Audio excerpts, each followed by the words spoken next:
Hello, my amazing students! Welcome to our channel, Learn English with Clara. Today, we are going to talk about one of the most powerful books ever written. It is called Meditations. It was written by Marcus Aurelius. Marcus Aurelius was not a normal writer. He was not a professional philosopher. He was the emperor of Rome. He ruled the most powerful empire in the world. And yet, this powerful man wrote a small, quiet book. He wrote it only for himself. He never wanted anyone to read it. He never wanted it to be published. He never wanted fame from it. He wrote it in the middle of war, illness, loss, and pressure. He wrote it to survive his own mind. This is why Meditations is different from other books. It is not written to teach you. It is not written to impress you. It is one man, alone, at night, in a military tent, trying to become a better person. And because it is so honest, it has helped millions of people for almost 2,000 years. Kings have read it. Soldiers have read it. Writers have read it. Ordinary people, tired people, struggling people have read it. And today, you are going to learn from it too. This video will also help you improve your English. Listen carefully. Repeat the useful sentences. Learn words like philosophy, emperor, obstacle, virtue, mortality, discipline, judgment, character, and resilience. Try to say these words aloud. Try to say the example sentences aloud. Because when you learn English through real ideas, real wisdom, and real history, you improve your English and your mind at the same time. And if you want to keep learning English through powerful books, stories, and life lessons, subscribe to the channel and keep learning with Clara. Now, let us begin. Let us open this old, honest book together.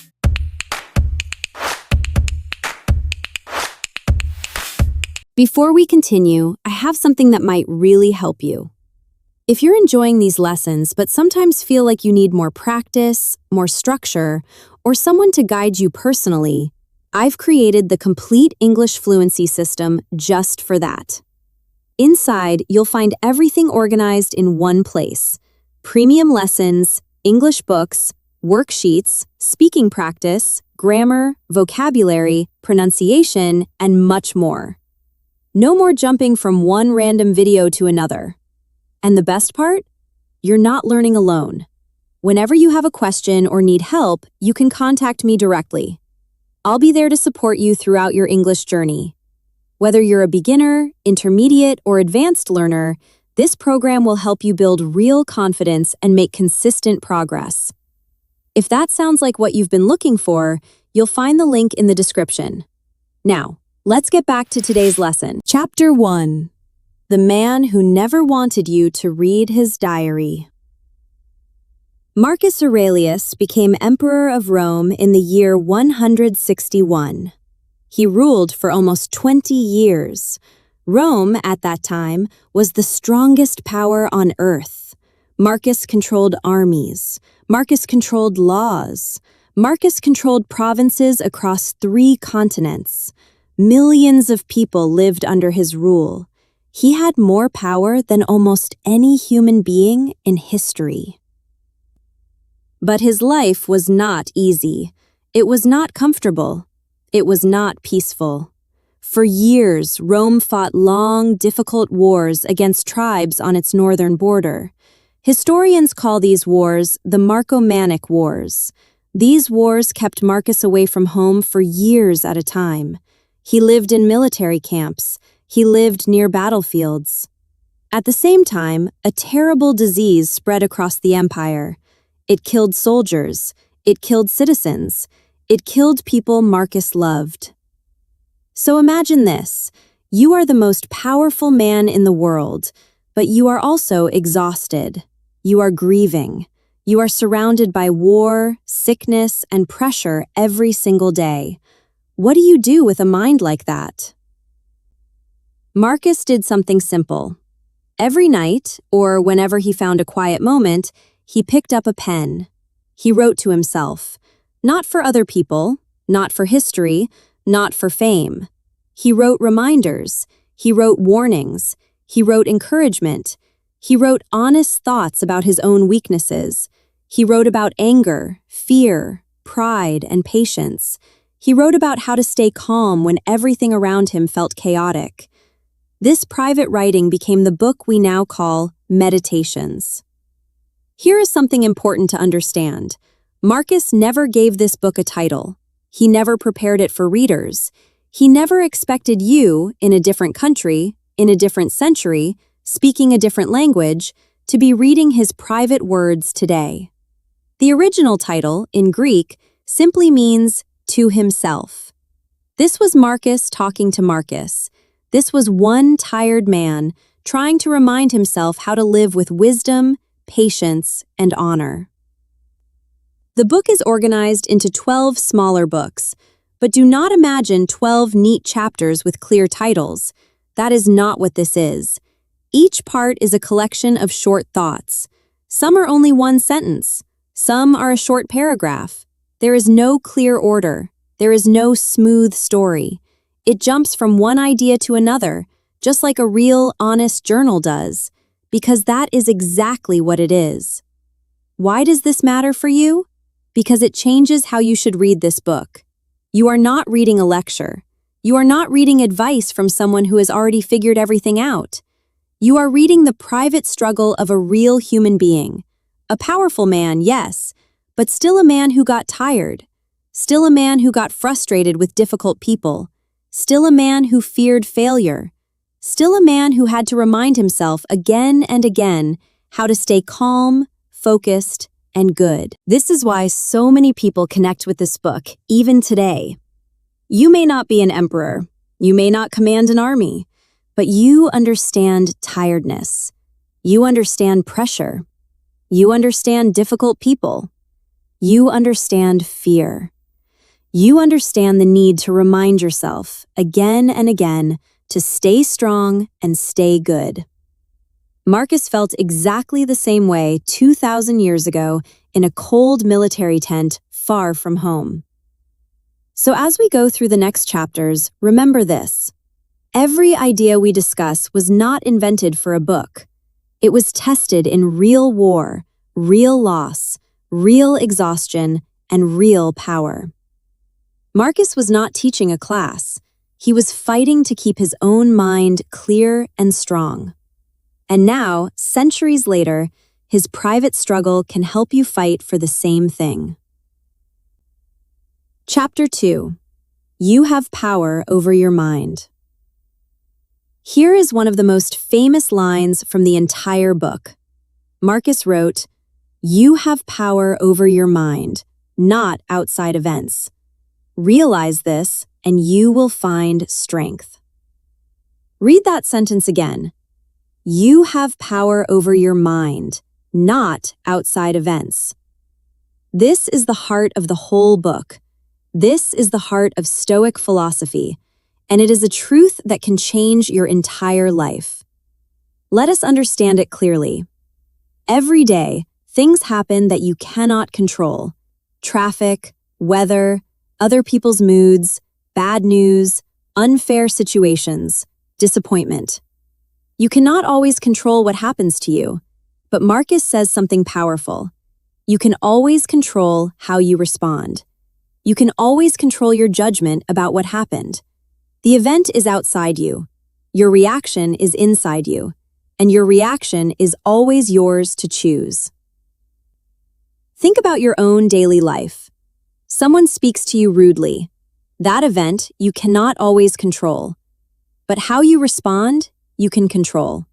You can choose anger. You can choose calmness. You can choose silence. You can choose a respectful answer. The rude words are outside you. Your response comes from inside you. This is your power. Marcus believed that most suffering does not come from events themselves. It comes from our judgment about those events. He wrote, in his own way, that if you are troubled by something outside you, the pain is not from the thing itself, but from your own judgment about it. And you have the power to change that judgment at any moment. This does not mean you should ignore your feelings. It does not mean you must pretend everything is fine. It means something deeper. It means you should ask yourself before reacting, is this truly harming me? Or am I only telling myself a painful story about it?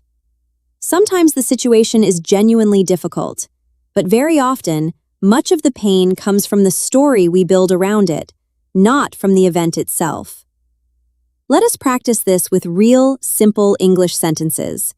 You can say, I cannot control this event, but I can control my response.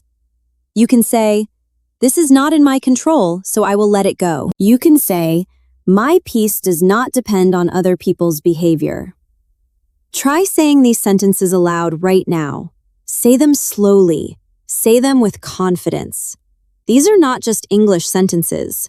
These are tools for your mind. Marcus used this idea constantly during the war. He could not control the enemy. He could not control disease. He could not control how long the war would last. But he reminded himself again and again that his mind was still his own. His judgment was still his own. His character was still his own.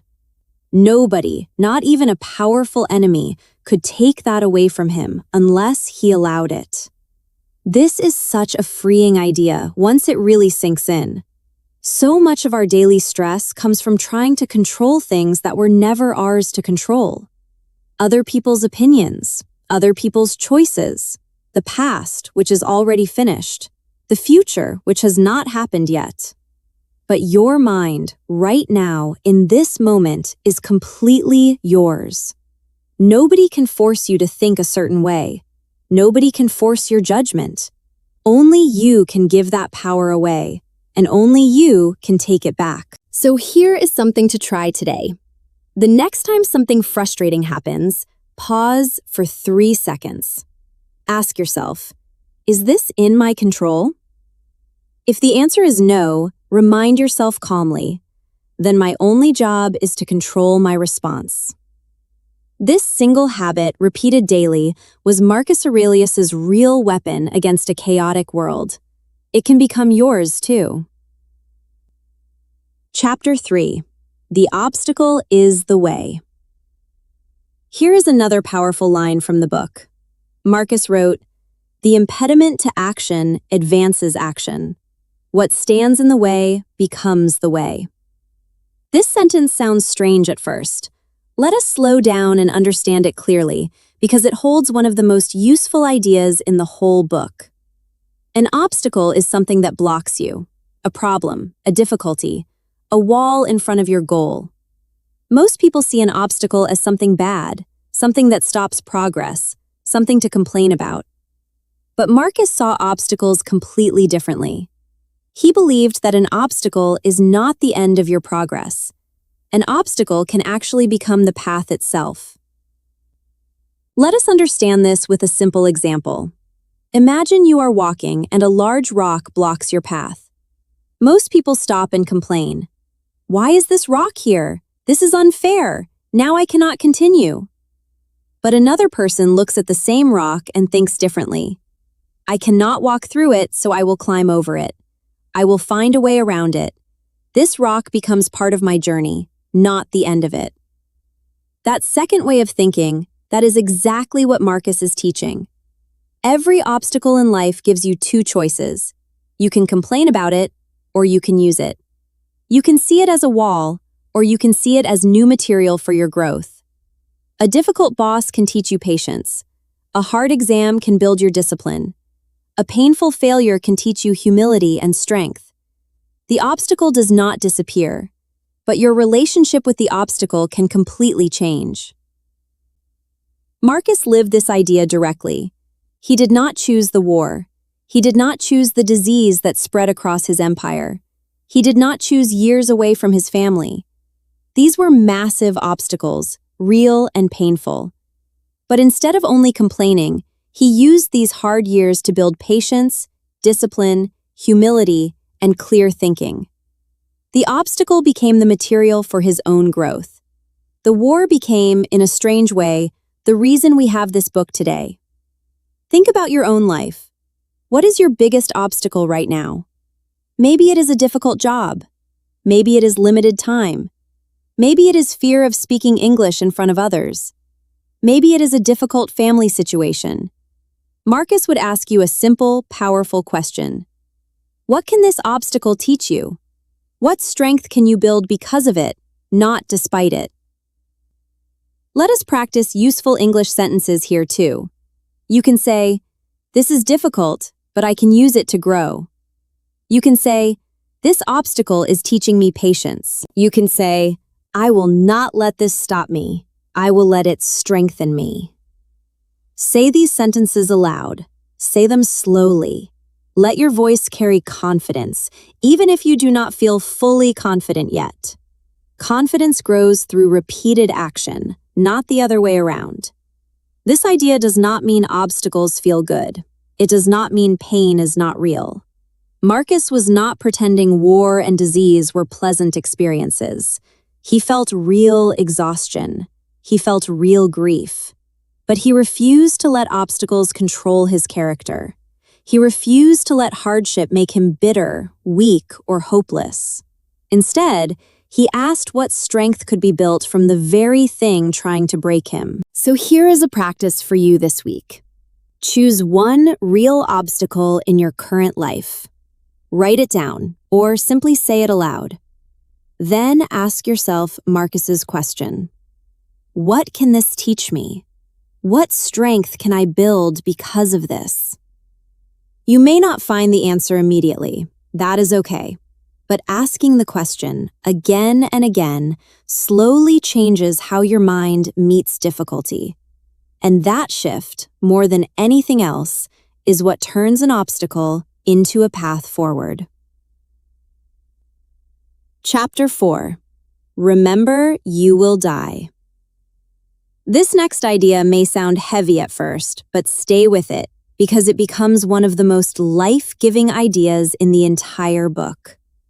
Marcus wrote often about death, not because he was afraid of it, not because he wanted to feel sad. He wrote about death because remembering it helped him live better, right now, today. This idea has a name. It is called memento mori, which simply means remember you will die. Marcus reminded himself again and again that his time was limited. He reminded himself that emperors before him had died, great generals had died, wise philosophers had died. Every person he admired eventually died, and one day he would die too. This was not meant to create fear. It was meant to create urgency, clarity, and gratitude. Think about how differently you treat time when you truly remember it is limited. If you believed you had unlimited days left, you might waste today easily. You might delay your dreams. You might avoid difficult conversations. You might postpone becoming the person you actually want to be. But when you remember, honestly, that your time is limited, something shifts. Small distractions matter less. Real priorities become clearer. Wasted arguments feel less important. Real growth, real honesty, and real connection feel more urgent. Marcus used this thought constantly to stay focused. He reminded himself not to waste energy on things that did not matter. He reminded himself not to fear failure so much that he avoided important action. He reminded himself that being remembered forever was not guaranteed and was not even the point. The point was living well, today, with the time he actually had. This does not mean you should live in constant fear of death. That is not what Marcus meant, and that is not a healthy way to live. It means something more balanced. It means using the truth of your limited time as fuel for living intentionally. It means asking yourself honestly, if my time is limited, is this how I truly want to spend today? Let us practice this in English. You can say, my time is limited, so I will use it wisely.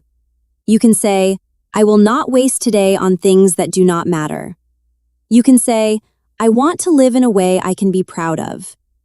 Say these sentences slowly. Say them with meaning, not just as words, but as a real reminder to yourself. Marcus also believed that thinking about death made him kinder, not colder. When he remembered that everyone around him, including people who annoyed him, including people who disagreed with him, would also eventually die, it became harder to hold on to small anger. It became easier to forgive. It became easier to appreciate the people in front of him, right now, instead of taking their presence for granted. So here is something to reflect on today. Not to feel afraid, but to feel awake.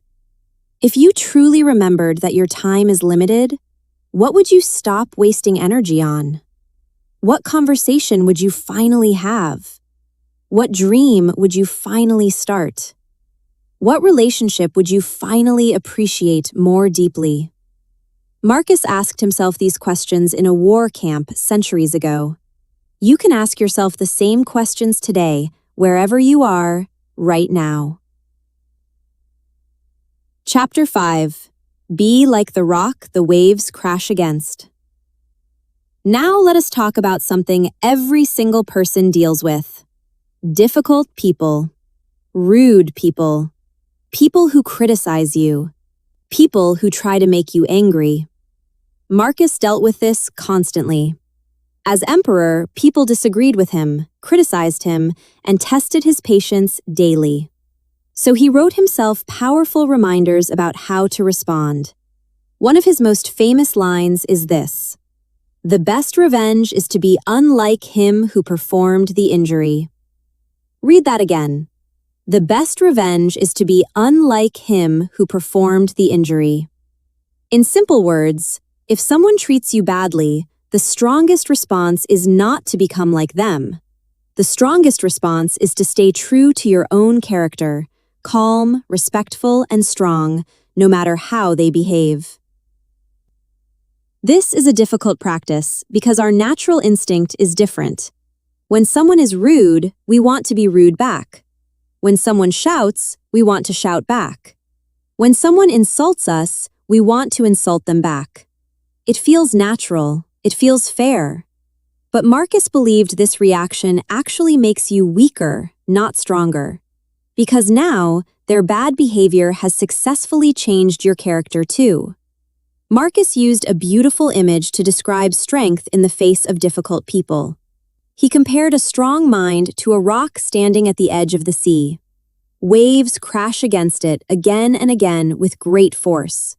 But the rock does not move. The rock does not break. The rock simply stands there, calm and steady, while the noisy, powerful waves eventually settle around it. Marcus wanted his own mind to be like that rock. Difficult people, harsh words, unfair criticism, these are the waves. Your character, your peace, your self-control, this is the rock. Let us bring this into your own life. Maybe someone at work criticizes you unfairly. Maybe someone online insults your English while you are trying to learn. Maybe a family member says something hurtful. In that moment, you have a choice. You can become like the wave, loud, reactive, angry. Or you can become like the rock, calm, steady, unmoved. Becoming like the rock does not mean you are weak. It means you are strong enough not to be shaken. Here are some useful English sentences for moments like this. You can say, "I will not let their words control my mind." You can say, "I choose to stay calm no matter how they behave." You can say, "Their behavior is about them, not about my worth." Practice saying these sentences slowly, with a calm, steady voice, just like the rock Marcus described. This idea connects directly to what we learned earlier. You cannot always control other people's behavior. You cannot control their rudeness, their jealousy, or their anger. But you can always control your own response. And Marcus believed that responding with calmness and dignity, instead of matching their negativity, is the strongest, most powerful revenge available to any human being. Not because it punishes them, but because it protects you. So here is something to remember this week. The next time someone is unkind to you, picture that rock at the edge of the sea. Waves crash against it constantly, and yet it remains exactly what it is. Strong, steady, unmoved. You can be that rock too. Not by fighting every wave, but by simply refusing to let the waves define who you are. Chapter 6. You are part of one body. Marcus believed something important about human beings. He believed that we are not truly separate from each other. He believed we are all connected, like different parts of one living body, or like bees working together for one hive. He wrote, in his own words, that what is not good for the swarm is not good for the bee. In simple English, if something harms the group, it eventually harms the individual too. We rise together, or we struggle alone. This idea might feel surprising coming from one of the most powerful men in history. An emperor could easily believe he was above everyone else, separate from ordinary people, more important than the crowd. But Marcus believed something different. He believed that every person, rich or poor, powerful or ordinary, was part of the same larger community.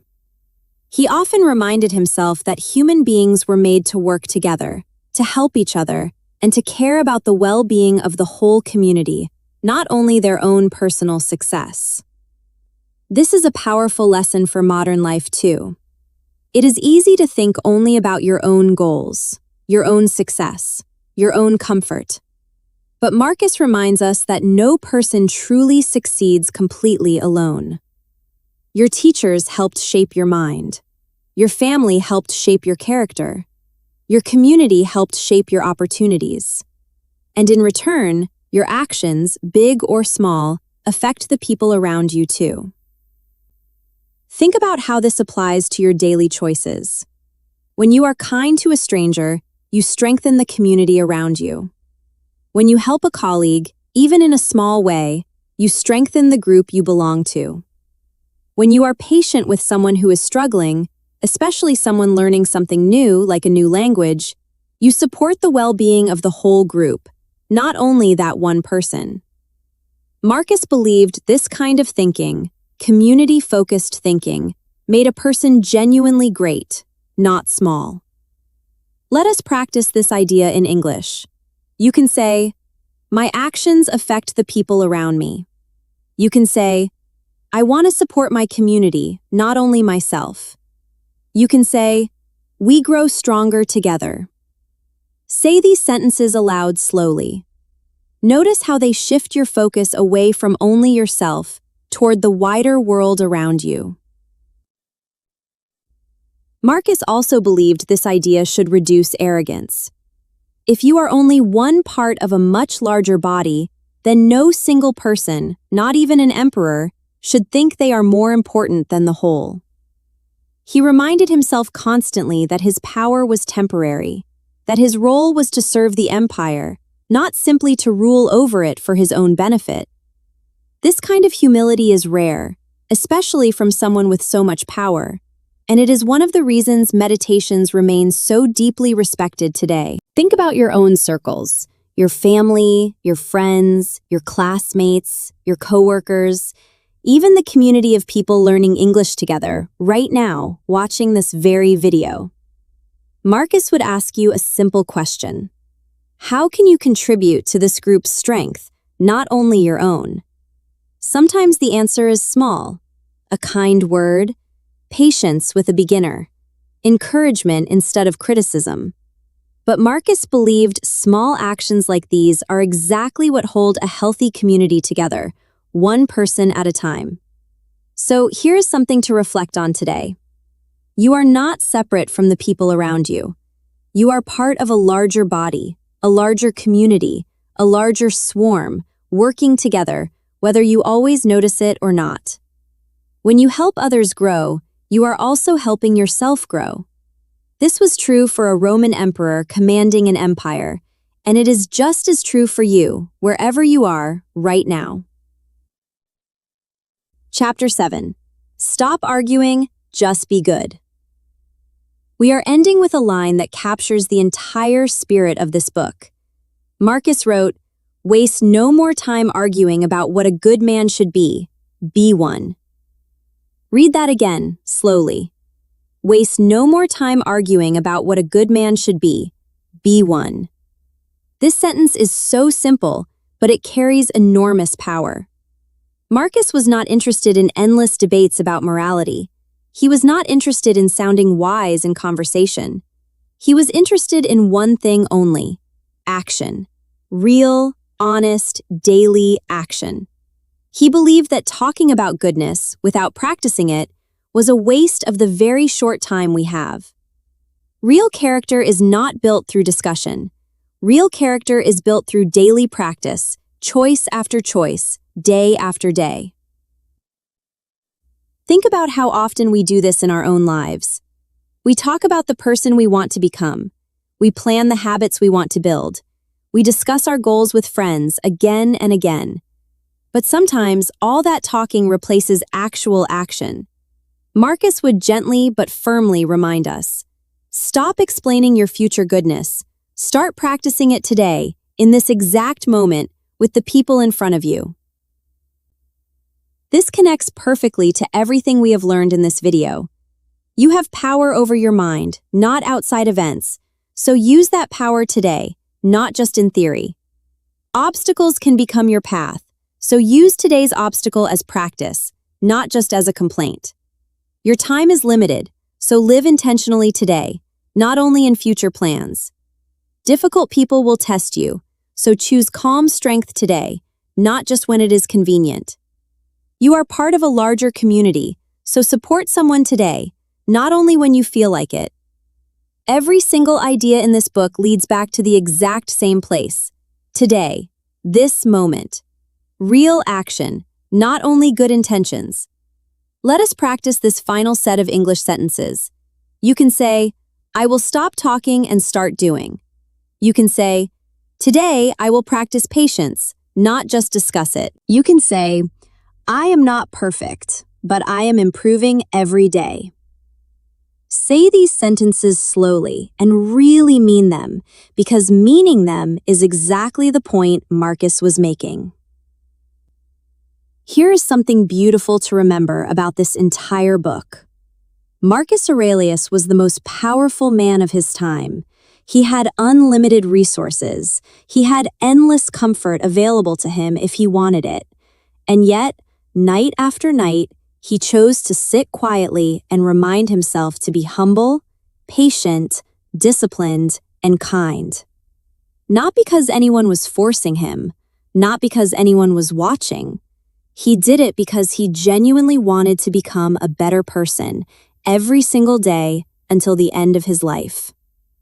That is the real lesson of meditations, not 12 books of complicated philosophy, just one honest truth, repeated in different ways again and again. You have power over your mind. Obstacles can become your path. Your time is limited, so use it well. Stay calm when others are not. Remember you are part of something larger than yourself.